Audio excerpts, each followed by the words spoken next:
Welcome to Negotiation with Alice, your negotiation podcast. Everything that you do where you need to get on the same page with someone else is a negotiation. So whether you have to negotiate a contract with someone, or you simply need your boss to sign off on that program that you'd like to implement, or you want to figure out how to rebalance the chore structure in your home, or talk about what vacation you want to go on. All of these things are negotiations. So in my podcast, we go over both personal and professional conversations, which all are considered negotiation, and I will give you tips on how to come out ahead. Welcome to the show. Welcome, listeners, to another episode of Negotiation with Alice. Today, I've got Xanet Pailet with us. Xanet, welcome. Thank you. So happy to be here. Thanks for inviting me, Alice. It's so good to see you again. I know it's been a while, so I'm very excited to see you. And Xanet reached out and wanted to be on the podcast. Xanet, please tell the listeners sort of what you do and who you like working with. Yeah, so I am a sex and intimacy educator and coach based in Asheville, North Carolina. And I've been doing this for 15 years. For the last 5 years, I've been running intimacy retreats for couples where I work with them either privately in Asheville or we do group retreats in Mexico, Costa Rica, Dominica, you name it. That sounds awesome. And I think back when we were, networking together, you had a book out, right? Yes, I have a book. It's called Living an Orgasmic Life, Heal Yourself and Awaken Your Pleasure. And I have a second book that's coming out in March of 2026. Oh, exciting. And what is that going to be about? Or is that a secret? Yeah, it's not a secret. It's actually a book for couples it's called the Sex and Intimacy Repair Kit, How to Enhance Communication and Create a Lifetime of Passionate Intimacy. Awesome. Yeah, it's going to be fun. Yeah, that's great. We'll have to do a pairing because my book will be coming out soon and it's about negotiations with your spouse. Oh, that's a good one, Alice. So speaking of negotiating with spouses, I believe Xanet has a question along those lines today. Yeah, well, this is a really personal one. So I usually spend a couple of months in the winter in Florida because I don't like winters. And my partner, who's not my spouse, but we are living together, works from home. And we're trying to negotiate what the next winter actually looks like because he also has a child who's going to be 15 years old. So he has joint custody and has him half the time. And, I would like him to take 2 weeks out of the month and come to Florida with me and then spend 2 weeks with his child. And I don't know. It didn't work out that well this last year. We really had a hard time because we only saw each other twice over a 3-month period of time, which was challenging. We both were feeling really lonely, but it's been hard for us to be able to figure out, how do we negotiate this? He's like, well, if you want to see me, come back to Asheville. And I'm like, it's freezing cold in Asheville. I don't want to be in Asheville. That's why, I'm paying for an apartment in Florida for 3 months, right? So it's been an ongoing conflict that we haven't made any great headway in resolving. Okay, so great. So thank you for sharing that. So I have a few questions that I usually like to ask. So one, is it difficulty in the negotiation piece of it, meaning the two of you are having difficulty trying to figure out what the resolution, or is it also difficult talking about it? No, it's not really difficult talking about it. We're working on our communication around challenging topics. This would be one of a couple of challenging topics. I think that we've both been able to express a little bit of what our feelings are. So, that might be a small piece of it, but I think more than anything else, it's how do we resolve this? Okay, great. So in the context of this, I kind of want to share with you and my listeners that this is a very good example of what we call position-based bargaining, right? Mm-hmm. The position is you want to be there. His position is he wants to stay where he is. At the same time, you both have an interest that you'd like to see one another. So that's position-based bargaining. Mm. And it's very difficult in a position-based bargaining situation to get to a resolution. What you really want to do is think about what are the interests, right? Obviously, you both want to see more of each other. But other than that, what are the deeper interests that you both want? And then as you get deeper and deeper into the interests, eventually there's some overlap. And then based on that overlap, you can create the resolution. So that's one way to think about this conundrum, right? Another way is to cross negotiate. And what does that mean? That means that there might be something that he wants and there might be something that you want. And what can you give up that's easy for you to give up? And what can he give up that's easy for him to give up, so that you get to a resolution? And sometimes people forget about that piece. Everyone is so interested in saying, this is what I want, this is what I want, this is what I want, that they actually forget to say, would you be willing to do X, Y, and Z if I give you this? Right.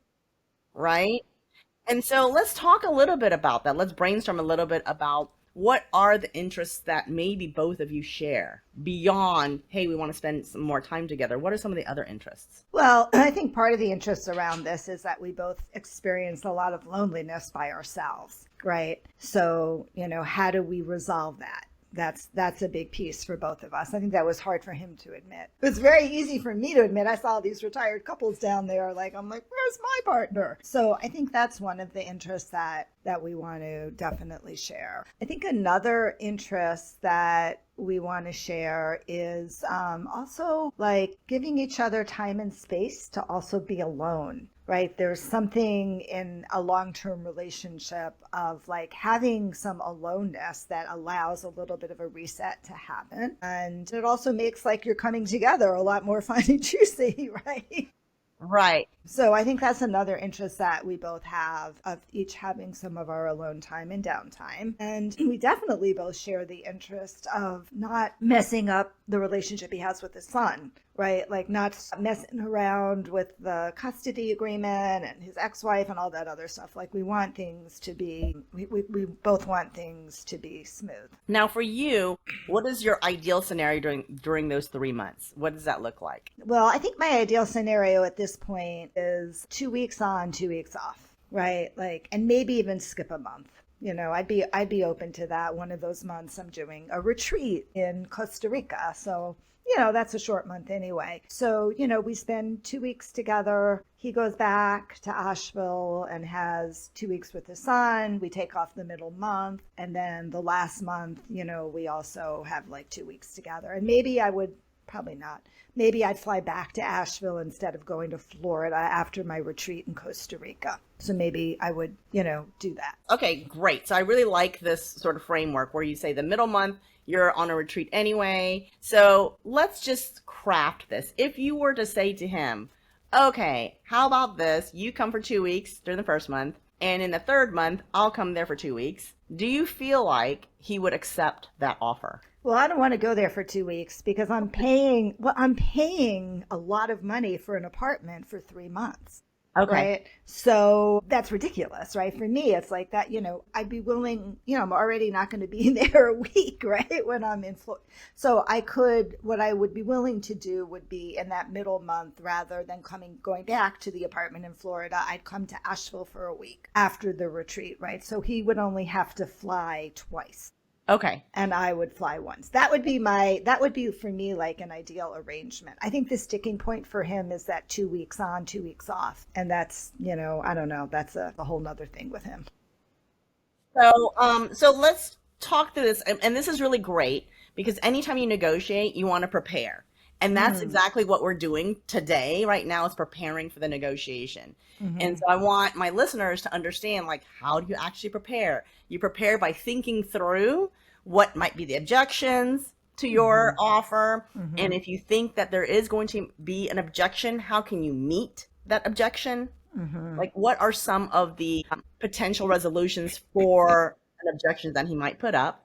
Right. And another thing that's really good to do, and this is one of my favorite tools, is to come up with 2 offers. Say, we can do this or we can do that. And in each one, it addresses something for you and something for him. And the key to using this strategy is not making an offer where you have a preference one over the other. Do not do that, because usually they'll pick the one that you don't like. And then you're going to feel like, oh, I lost. I wish. So don't ever do that. Make 2 offers that are feeling emotionally equivalent to you. Meaning you can go to bed And you can say, doesn't matter to me which one you choose because they're both fine with me. Right, right. Okay. So in that sense, is there like a second like offer that you could make? This is really hard for me. Yeah, let me think about that. I guess a second offer would be, but I wouldn't be happy with it. Like, I think part of it is like he doesn't like flying that much. So if you just come 1 week and then go back to Asheville, he's basically flying twice in 7 days and he doesn't like that. And so I'm trying to alleviate that issue. So I guess another offer would be like, just come once. Just come once out of, the month. I don't think that solves either one of our problems or our issues. I don't think that's a great offer. I guess another offer would just be, let's skip a month. Like we'll just do the first month and the third month and then the middle month. I've already given that up, right? I don't know that that's really a second offer. One offer could be like, let's just skip February. And the second offer could be, instead of skipping February, I'll fly home and spend a week in Asheville. I guess those would be the two offers. Okay.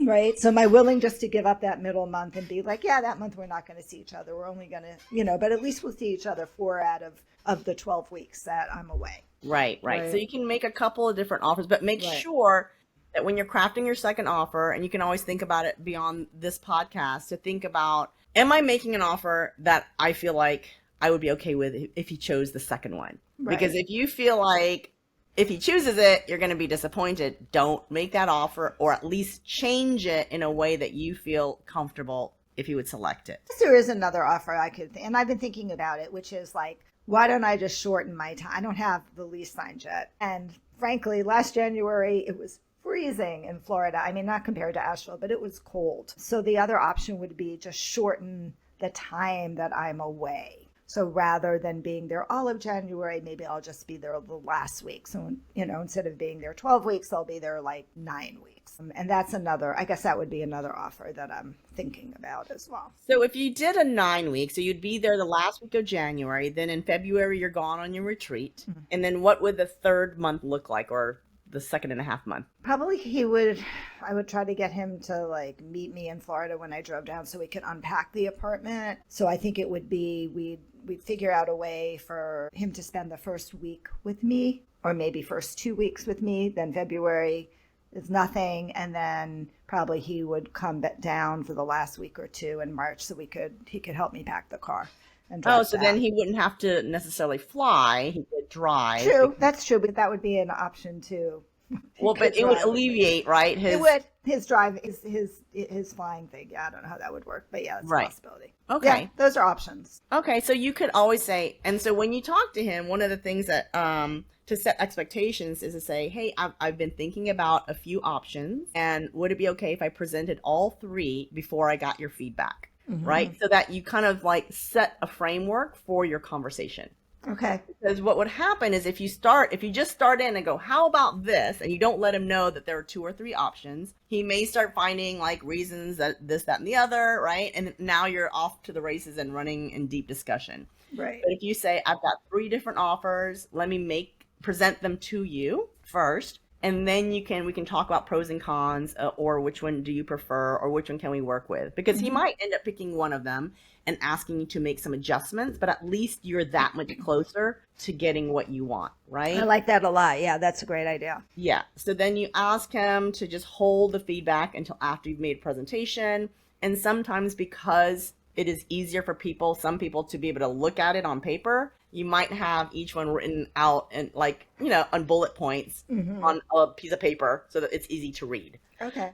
Because when I mediate and I'm talking about offers back and forth, a lot of times people say, can you write that down? Because it's hard for them to just listen to it and get all the logistics. Mm-hmm. So at least if you've got 3 sheets, and I say 3 so you can lay them all out as you speak, you put one down, then you speak and you put the second one, so you can look at them and compare like what each offer looks like. I love that.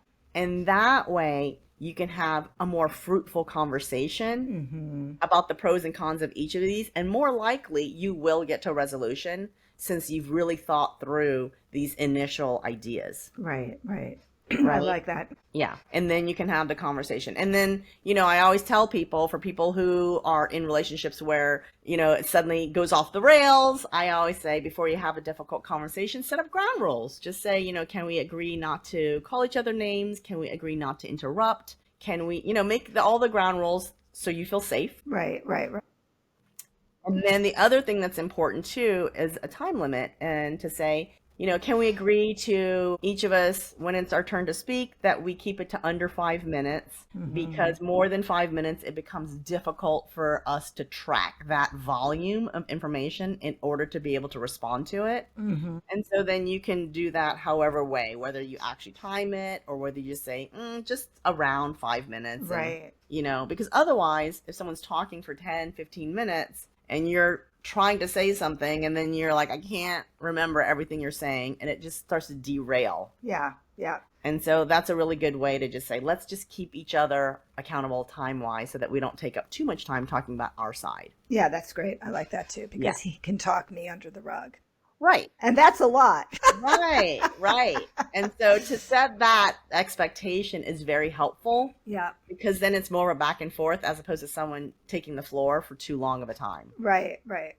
Because if someone's talking for 10 minutes, you might have like 30 times that you want to interrupt them and say this or that. And now you're like, I can't remember all my thoughts because you've said so many things and I've thought so many things. And now I feel very lost. Yeah. So if you can keep it to bite size. And one other piece of information is to only talk about one topic at a time. So don't let a second topic creep in and say, well, this, that, and the other, and different things come in. And so in order to keep other topics out, I always advise people to say, hey, that's really important to talk about, but we can talk about it after we finish this topic. Yeah. Right? Put it on the back burner. Yes. And so that's a really good way to do that as well. Okay? I love that. Renee? That's very helpful, Alice. And, I think it's really good for listeners to understand that, especially in the context of romantic relationships, right? There's often a lot of conflict, and there's a need to be able to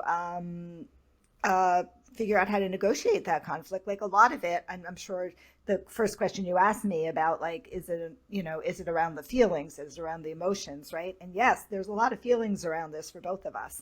And I always, and I'm sure you too, I always start with let's talk about the feelings. Like, what's the conversation under the conversation? Because until we get those feelings out, we can't be creative, right? In actually doing any negotiation or problem solving. Absolutely. And I'm glad you brought up the thing about the feelings, because the way to acknowledge someone's feelings is to be able to, number one, repeat back what it is that you heard that they said, and also name those feelings that you were noticing, to saying like, hey, Xanet, it seems like you're really frustrated with the fact that, last year's trip didn't work out the way we were doing it, or maybe you're not happy about the fact that we're prolonging our decision making. So to be able to name those emotions, not be afraid to name them incorrectly, because if you name them incorrectly, the person will correct you, right? And so now you have a clear communication. So it's always good practice to also, in a difficult conversation, say something like, hey, Xanet, before we each respond,